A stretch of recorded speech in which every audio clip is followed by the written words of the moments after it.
কথায় আছে, একজনের জঞ্জাল অন্যজনের সম্পদ।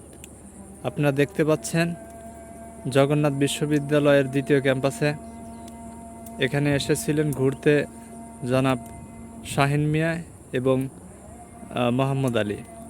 তারা এইখানে এই ঘাস লতাপাতার মাঝে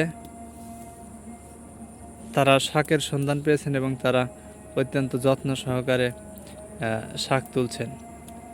আসলে কর্মদক্ষ মানুষ যারা, তারা আসলে সব জায়গায় কাজের সন্ধান পায়।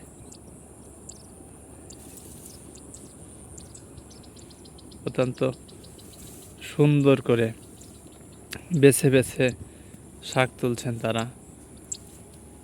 তো শাইন ভাই, এই কি শাক তোলেন আপনি? কলমি শাক। কলমি শাক না? মোহাম্মদ ভাই, আপনি কি শাক তোলেন? আমিও কলমি শাকই তুলতেছি। ও, অন্য কোনো শাক নাই? অন্য কোনো শাক, অন্য অনেক শাক আছে আরো। ও, তো আপনারা তো ঘুরতে এসে আসলে আরো অর্থনৈতিকভাবে লাভবান হবেন মনে হচ্ছে। জি অবশ্যই ভাই। 3 দিন থেকে রান্না হয় নাই, বাজার করা হয় নাই টাকা পয়সার সংকটের কারণে। এজন্য আমরা সেকেন্ড ক্যাম্পাসে আসলাম এই শাক সংগ্রহ করতে। ভিডিওটা এগুলো নিয়ে যাব এবং শ্যামবাজারে বিক্রি করব এগুলো নিয়ে গিয়ে। আপনারা দেখতে পাচ্ছেন কি বিস্তীর্ণ অঞ্চল।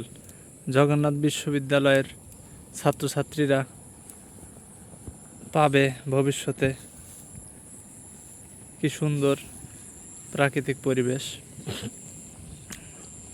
এইখানে বালি ভরাটের কাজও চলছে।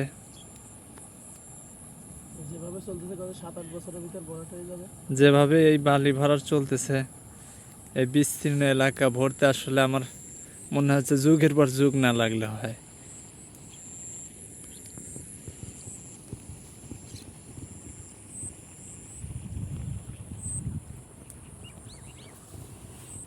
এদিকে আমাদের শাহিন ভাই এবং মোহাম্মদ ভাই। কি আমাকে তুলে দিবে না তোমরা?